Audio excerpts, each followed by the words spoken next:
Studies. I'm very honored to be here today and to have this opportunity to talk about Indigenous Taiwanese. Before I start, I'd like to sort out two very similar sounding terms that actually refer to two completely different ethnic groups. On the one hand, we have Indigenous Taiwanese, which is the topic of today's talk, but this should not be confused with what is often referred to as Native Taiwanese, who are not. Native Taiwanese actually refers to the majority of Taiwan's Han Chinese population. They came from Taiwan, they came to Taiwan from southern China about 400 years ago. The use of the term native to refer to them sets them apart from the so-called mainlanders, which is how we refer to the families of those who came over with Chiang Kai-shek in the 1940s after the Nationalist Party, or KMT, lost the civil war in China. During the post-war period until 1987, Taiwan was under martial law. And during this period, much of the ruling elite was made up of these mainlanders. So it was in this context that the distinction between mainlanders and natives became important. But that is not who we're talking about today. We're talking about Indigenous Taiwanese. Here we have a picture of a recent Olympic athlete who was part of a video promoting the use of Indigenous Taiwanese languages. That was, since so many of the athletes representing Taiwan at the Olympics were from the indigenous population, many of them joined together and made a video promoting the revitalization of their languages and encouraging people to speak them. These languages are all Austronesian languages, not Sinitic languages. And the ancestors of today's Austronesian speaking Taiwanese came to Taiwan some 4,000 to 6,000 years before the first native Taiwanese came over. There are many Indigenous Taiwanese ethnic groups and languages. It sounds like somebody has sounds in the back. Yi-Ling, maybe you want to mute everybody who's not speaking. Thanks. There are many different ethnic groups with many different languages, and they are all collectively called Indigenous Taiwanese. And my talk is about these people and how they came to become referred to as Indigenous Taiwanese. And they're about 2% of Taiwan's population. We're talking about 500,000 people, though the numbers actually might be larger if other groups demanding recognition as Indigenous succeed in their quest to do so. And I'll talk about that later. I want to explore today two questions. How did these diverse ethnic groups come to be called Indigenous? And what does this mean for Taiwanese democracy, identity politics, and international relations today? For the past 16 years, I've been teaching at National Dong Hwa University's College of Indigenous Studies, which is located in the beautiful Rift Valley on Taiwan's east coast. It was founded within the university as the College of Indigenous Studies was founded to serve the indigenous population. And we're very unique in that even though only 2% of Taiwan's population is indigenous, 50% of our student body and many of the faculty are indigenous as well. It actually used to be more. When I first came, it was about 70% indigenous. But over the past few years, which is great for indigenous people, not so great for us, there's increasing competition from other indigenous focused programs around Taiwan. So shown here are my students at the College of Indigenous Studies. Many of them are dressed in traditional dress for their graduation photos. Today, more than half of Taiwan's indigenous population lives in cities, and many come from mixed homes where only one of their parents is indigenous. So while some of the indigenous youth in our college might grow up with their grandparents in their ancestral village, speaking their mother tongue, many only begin to reconnect with indigenous culture once they come to our program. This is often a very personal journey with different students finding different paths to connect with indigeneity. Some look for secure jobs that allow them to have a life in rural villages, such as working in social work or education. Others learn about traditional culture from their elders and become hunters or shaman. Still others become activists, filmmakers, or ethnographers. Sorry about that. My dog is upset at the neighbor. What I'd like to do today is provide some basic background and contemporary context to understand what these students are going through. How did we get here? And what are the major struggles facing contemporary Indigenous Taiwanese? This talk is meant to do three things. First, I'll provide a very basic introduction to Austronesian Taiwan who know nothing about the topic. And this talk is one I've often given to international students visiting Taiwan. Explain why these various people have chosen to be called indigenous and what that might mean. And that gets a little bit more theoretical. And then touch on a few contemporary issues that indigenous activists are concerned about today. It's a lot to cover, but I plan to do it fairly quickly because I like to leave a lot of time at the end of my talks for Q&A because different audiences are interested in different aspects of this topic.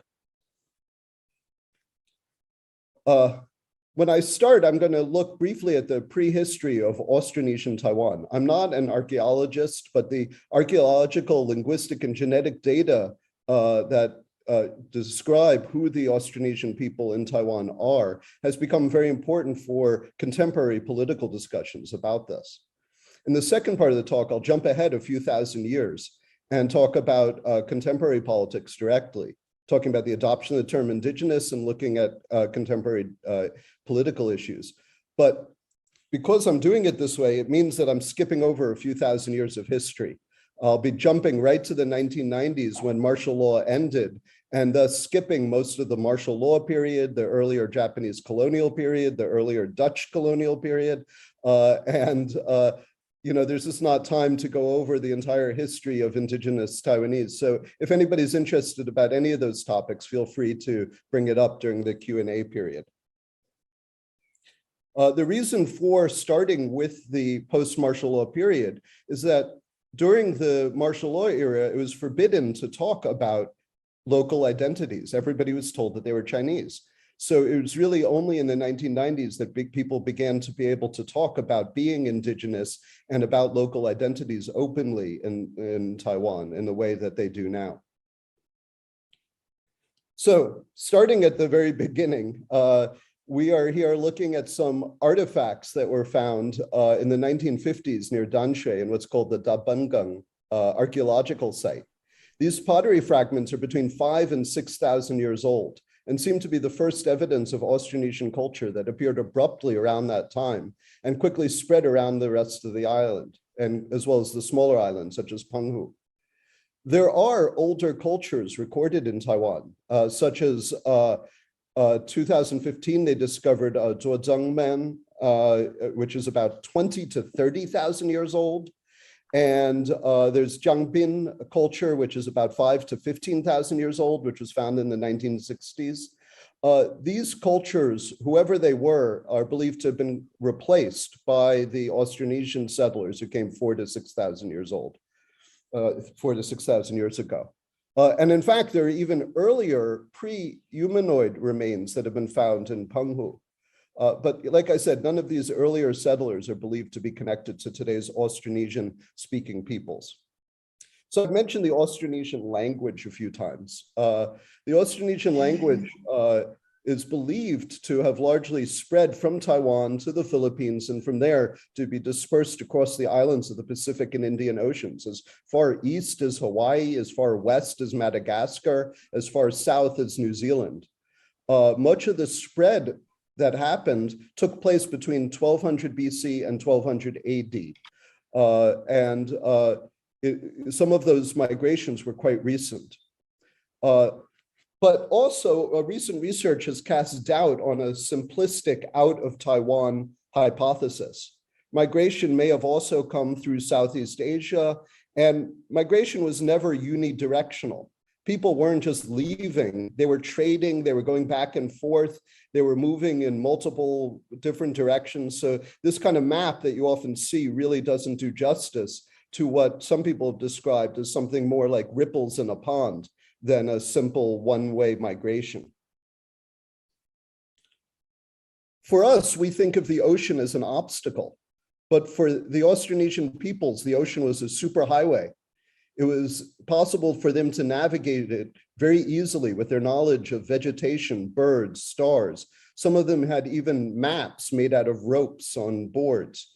The water levels were much lower, making it much easier to travel back and forth. There were many more islands that were poking out that people could stop at.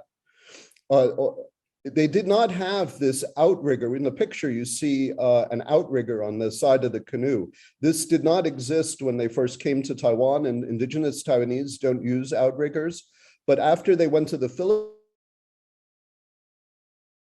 this technology, and that's what allowed them to travel much further distances because it's so much more stable. And that's why it's believed that the first migrations went from Taiwan to the Philippines, and then from there out much further. They were not just traveling, they were trading.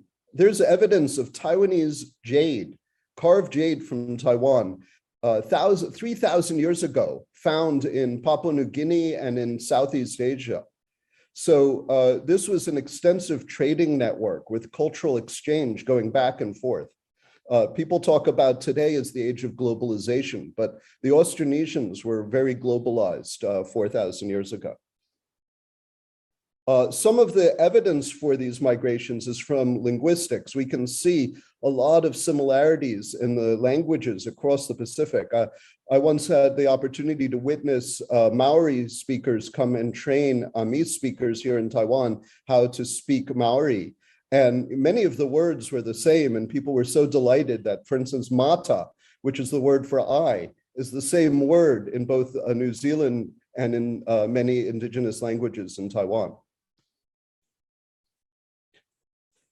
Well, I mentioned earlier that the simplistic notion of an out of Taiwan migration has been come under some critique lately. One of the things we see from genetics is that many of the Austronesian speaking peoples actually only have about 20% of their ancestry coming from Taiwanese Austronesians. So it's likely that Austronesian language, as well as farming technology and food items, were taken up by many other ethnic groups once they encountered Austronesian culture. And there was a lot of intermixing. In 2007, the newspapers in Taiwan played up a genetic study which proclaimed that the DNA of native Chinese, native Taiwanese, which are the Chinese population in Taiwan, was 85% indigenous. This is a wrong interpretation of a very flawed study. Although it may not be too far-fetched to say that 85% of Taiwanese might have some indigenous ancestry at some point, there's, in fact, most of the admixture between, most of the genetic admixture between Taiwanese, native Taiwanese and indigenous Taiwanese actually seems to, according to a recent study by some of the same people who made this earlier 2007 study, a lot of this admixture may have actually taken place in China thousands of years before the Chinese came to Taiwan. And of course, we must emphasize that there's no such thing as indigenous DNA. Indigenous identity is a cultural and political identity that is determined in different ways by different groups. For instance, you might have matrilineal groups that trace it through the mother line and patrilineal groups that trace it through the father's line. And so you can't reduce indigenous identity through genetics, as Senator Warren discovered in America when she tried to claim indigenous identity.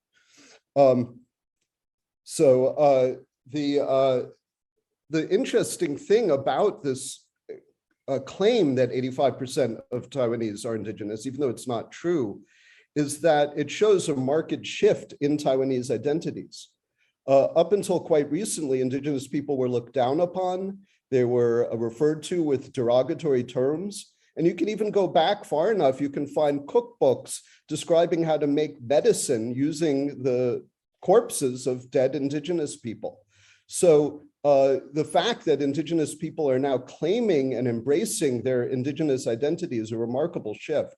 And I was actually just interviewed for an article that appeared yesterday in the Washington Post about how today many native Taiwanese, the ethnic Chinese, are embracing indigenous Taiwanese identities and really going very in depth and spending a lot of time and effort to learn local cultures and languages and connect with people in indigenous communities. So that's in the Washington Post yesterday, I believe. So, you know, one of the things that really makes this remarkable is that up until 1990, the government promoted a view that, in fact, it was the other way around, that indigenous people were actually Chinese, that everybody in Taiwan was Chinese. And there was forced assimilation policies. And, you know, there was a sense that even if indigenous people were sort of were Chinese minority or mountain people, they were still basically Chinese. And, you know, these views are still prevalent among some aspects of some factions of Taiwan's government. For instance, in 2015, President Ma Ying-jeou met with Xi Jinping in Singapore, the chairman of China, and speaking to him, he said, people on both sides of the strait are Chinese, descendants from the Yellow Emperor. And indigenous Taiwanese were very upset about this and actually sent a letter in response. And this picture is from 2012 when he placed a wreath on the Martyrs Shrine commemorating the Yellow Emperor. So this idea that everybody is descended from the Yellow Emperor is basically a view that we are all Chinese and that indigenous identities too are basically Chinese identities. So this changed in the 1990s when indigenous people began, once martial law ended, were able to protest and demand that they be called what they wanted to be called, which was indigenous. Before that, the main term that was used was mountain compatriots. There are actually two terms in use at the time, which shows how weird this appellation was. It was plains mountain compatriots and mountain compatriots, which is a result of bureaucratic divisions that actually exist to this day over the governance of indigenous territory.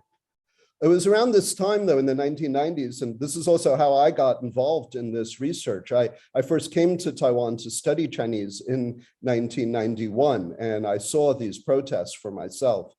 And they were demanding to be called Yuanjumin, which is now translated as indigenous in English. Earlier, it was translated as Aborigine, but now indigenous people have rejected that English translation and instead like to use indigenous. And the Council of Aboriginal Affairs got renamed the Council of Indigenous People in English. Though Yuanjumin remains the term in Chinese, there's also some changes that have taken place there as well, with a shift from Yuanjumin to Yuanjuminzu, which emphasizes the diversity of indigenous identities within Taiwan, using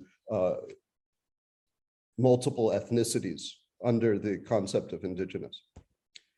So why this term indigenous? What does Yuanjumin or indigenous mean? How did it come to be embraced by indigenous activists in Taiwan?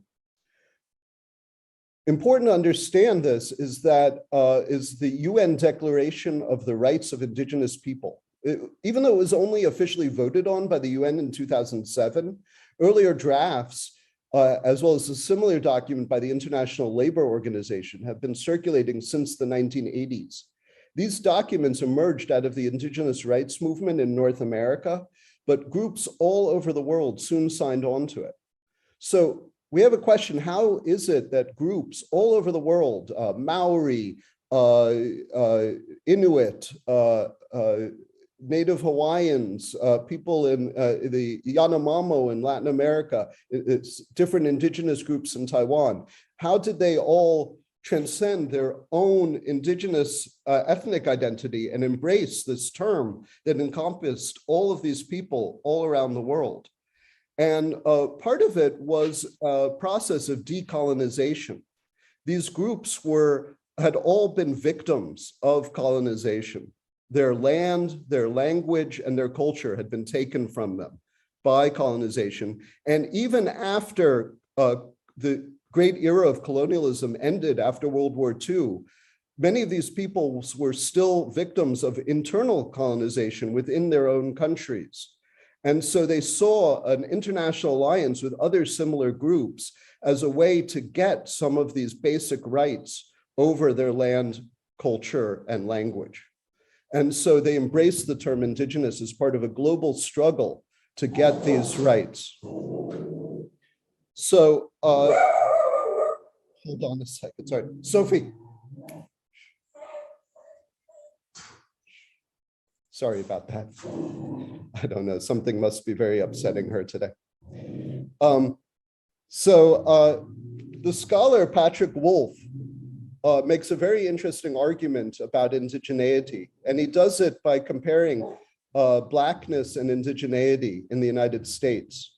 He argues that each of these groups had very different rules in America for how their identity was traced through their ancestry.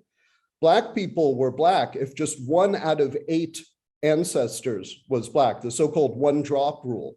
So you could have people who have very pale skin in America who are still considered Black.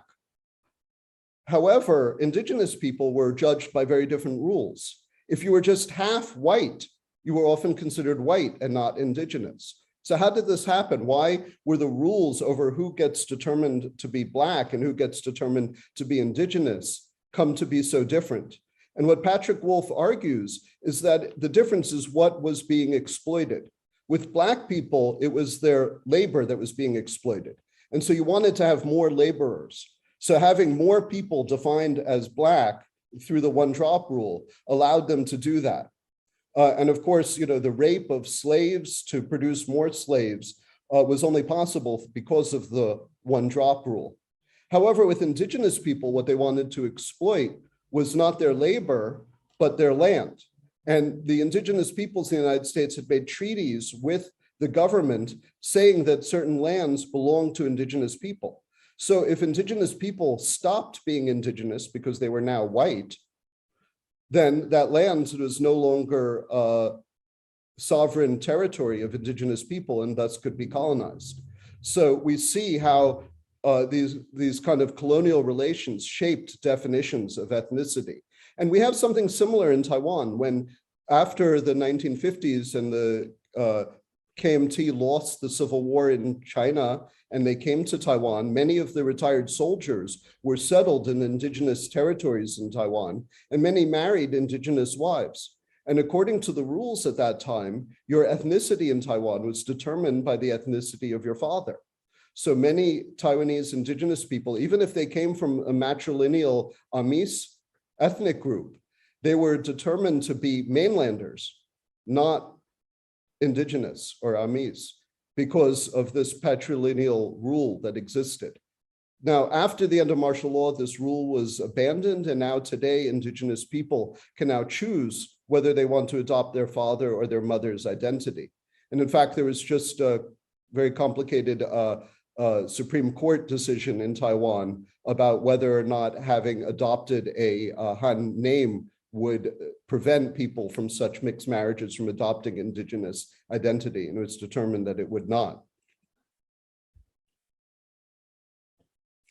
So since the 1990s, the number of indigenous ethnic groups in Taiwan has grown from the number that was listed during the Japanese period, which was 9 groups, to over 16, with many more groups demanding recognition as well. You'll see that this map I'm showing now is quite different from the map that was used to advertise the talk, because that only showed the recognized groups, which are the ones largely in the mountains and on the East Coast. But there are many so-called Pingpu groups, which are the groups that lived in the Western Plains and were had coexisted with Han settlers for several hundred years, who are still struggling to get recognition. It looks like the Soraya, one such group, are most likely, they're in light blue on this map, that they're most likely to get recognition first, but there are other such Pingpu groups that are still demanding recognition. Their situation is somewhat similar to the Mestizo or Creole peoples elsewhere, whose indigeneity is often challenged on the basis of their long-term association and intermarriage with settler colonial groups. But they still have many of their traditions, and they're doing a lot to try and revive their language. A major breakthrough in reviving the Suraya language came through recently when they discovered a missing Bible that was found in the Netherlands that had been written in their language, or what's believed to have been their language, thus doubling the amount of textual evidence of their language that was available and allowing them to do more to revive this language. There's another problem with such maps, though, in that this idea that it creates what Paul Barclay calls I'm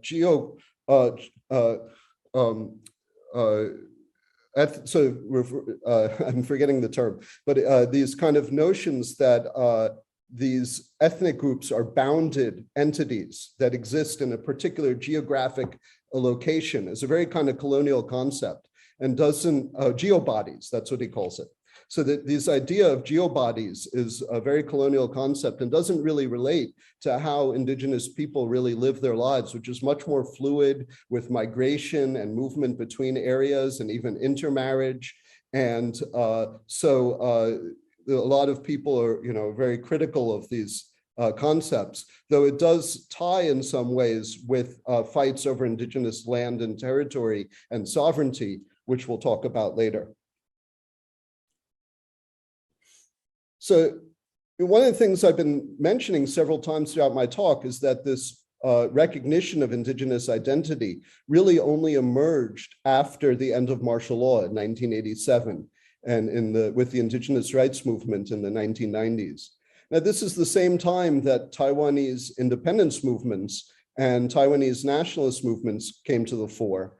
And what's interesting is that the relationship between these two movements has been very complicated. It's not the case, for instance, that most indigenous people vote for the DPP, which is the opposition party. In fact, most of them still vote for the KMT, who were the ones that were responsible for many of these assimilationist policies. Now, the reason for that is because of decades of patronage politics, where KMT politicians were able to deliver financial and other goods to indigenous communities up in the mountains and on the East Coast. And there's a fear that not continuing to vote for that party might mean the end of some of this support.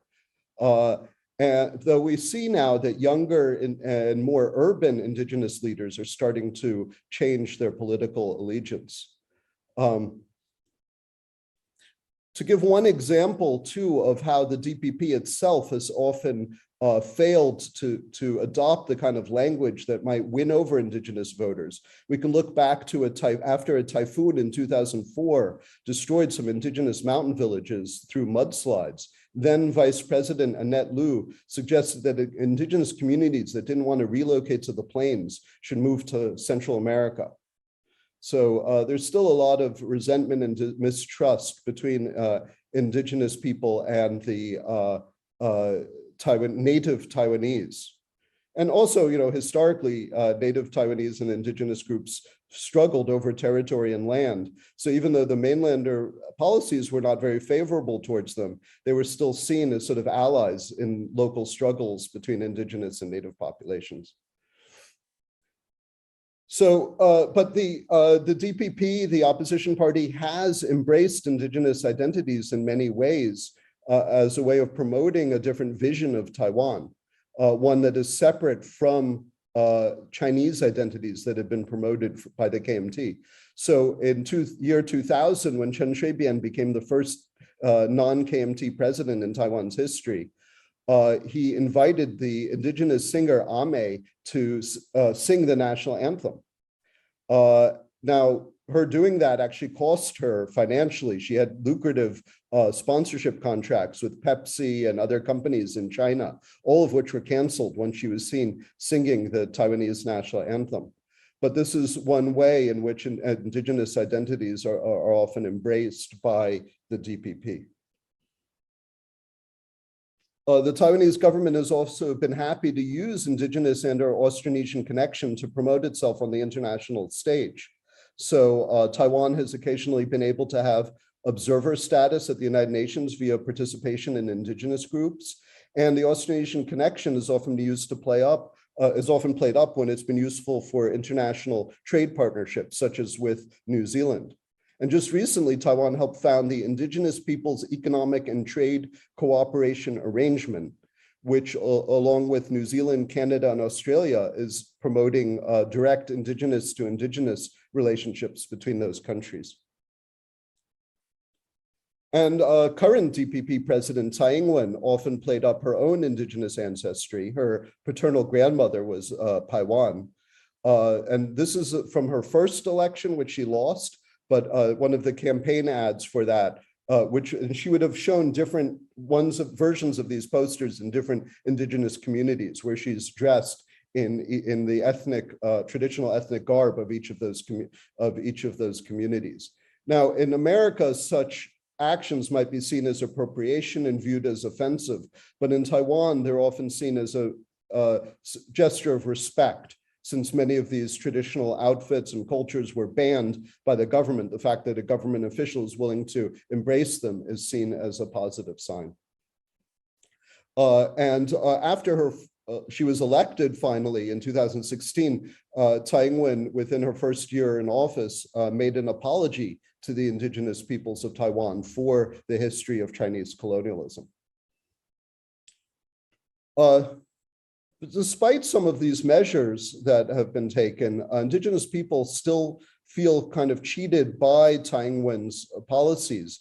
And part of that is that even though she's made the concept of transitional justice a major focus of her administration, her focus is largely on the injustices faced by native Taiwanese in the face of mainlander rule during the period of martial law. This is a famous illustration depicting the 228 incident when many Taiwanese, including some indigenous Taiwanese, were shot by KMT soldiers during the first few years of their rule in Taiwan. And you can see that many of Tsai Ing-wen's transitional justice policies focus on this period and thus ignore the earlier history of colonial injustices, which led to indigenous people losing their land, culture, and language. The indigenous woman that Tsai Ing-wen invited to sing at her own inauguration, Banai, almost the next day after the inauguration, set up a permanent protest across the street, which has been going to this day. This semi-permanent protest encampment has been torn down many times, but it's still going. And the reason for the protest is largely over Tsai Ing-wen's promise to return indigenous traditional territories to indigenous people. It did return about 800,000 hectares of publicly owned land to indigenous self-rule, but that's only publicly owned land. It left out about 1 million hectares of privately owned land. And that's a major cause for this protest, as well as dissatisfaction in the manner in which traditional boundaries are determined, which often ignored local knowledge and traditional views of territory. The Asia cement case illustrates this issue of private property ownership. This is a cement mine that's right outside the entrance to Turku National Park, one of Taiwan's most beautiful national park, often called Taiwan's Grand Canyon. This blight on the landscape has been going on since 1973, when the community originally gave their consent for drilling and mining. This contract was recently extended through contract with the community, but it remains very controversial, with many people in the community not happy with the manner in which such negotiations and consent have been given. One of the things to understand when we talk about indigenous sovereignty over private land is that doesn't mean indigenous ownership of private land.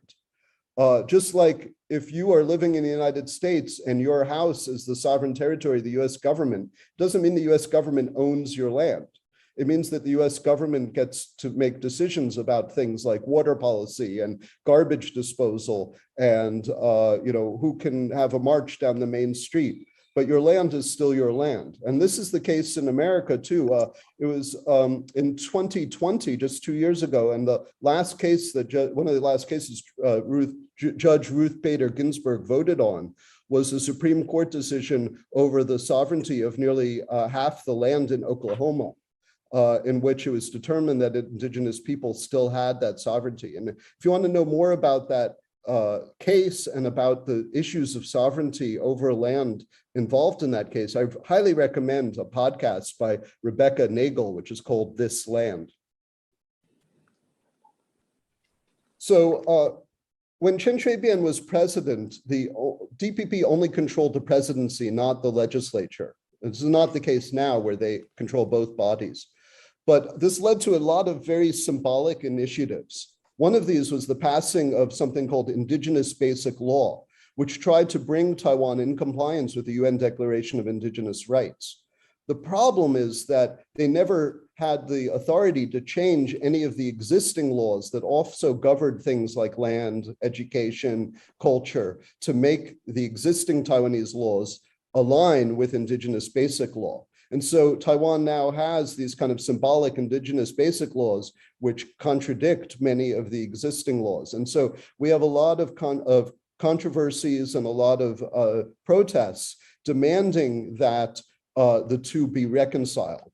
And I'm going to first talk about one of the most famous cases, which is that of Tama Talum, a 56-year-old Bunun man who was arrested for hunting muntjac, which is a small deer that lives up in the mountains of Taiwan and is no longer endangered, but it's still illegal to hunt that, and it's illegal to hunt it in certain territories and legal to hunt it with certain kinds of guns, even though Indigenous Basic Law gives the right for Indigenous people to hunt.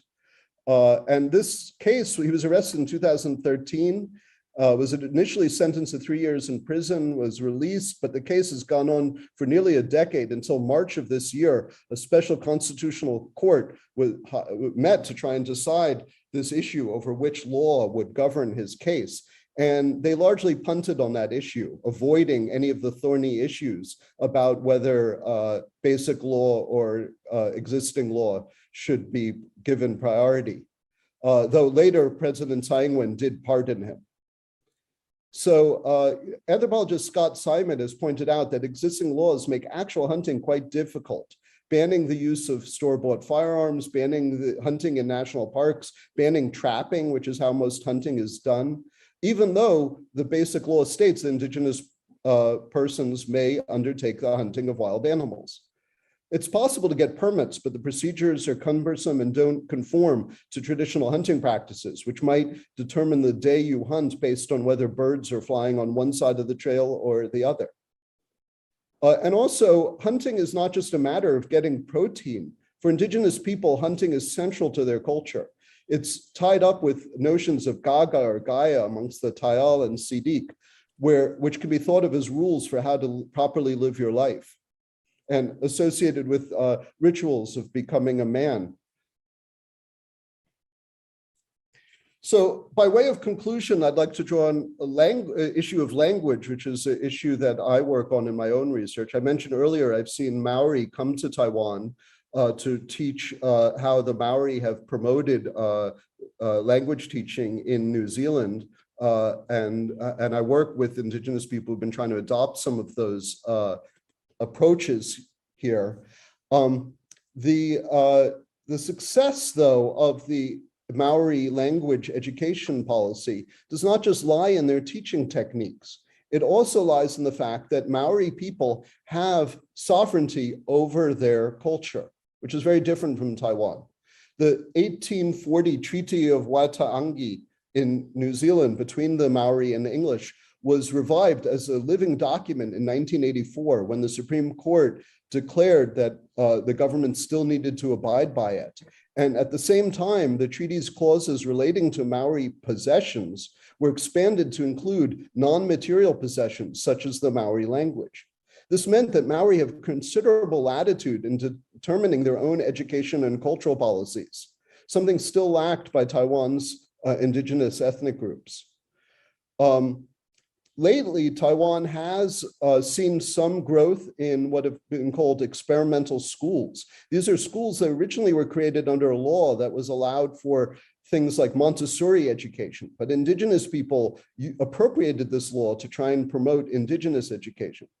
But it's still difficult because there are very strict requirements from the central government over the national curriculum, meaning that any kind of indigenous education kind of has to happen around the margins of the central curriculum. And there's no ability to do what they do in New Zealand, where all your classes from elementary preschool all the way up through your PhD can be taught in the Maori language, except English, which is taught as a foreign language. So today, Indigenous Taiwanese still struggle to address the historical injustices caused by the colonial practices of the Japanese and the KMT, policies that dispossess them of their land, their languages, and their cultures. While most Indigenous people in Taiwan think of themselves primarily as Amis, Bunun, Paiwan, Sedik, Tayal, etc., and not Indigenous in the abstract, the choice of the term Indigenous is important because it ties them to this larger global struggle with Indigenous peoples fighting colonialism and all over the world. For Taiwan, this struggle started much later than many other groups because martial law made it impossible to discuss local identities until the 1990s. But in the high mountains of Taiwan and the east coast of Taiwan were also colonized much later than many other places, meaning that traditional language and culture are still remembered by people now in their 60s, 70s, or 80s. These elders will not be around for much longer, making the fight for Indigenous transitional justice all the more urgent. Thank you.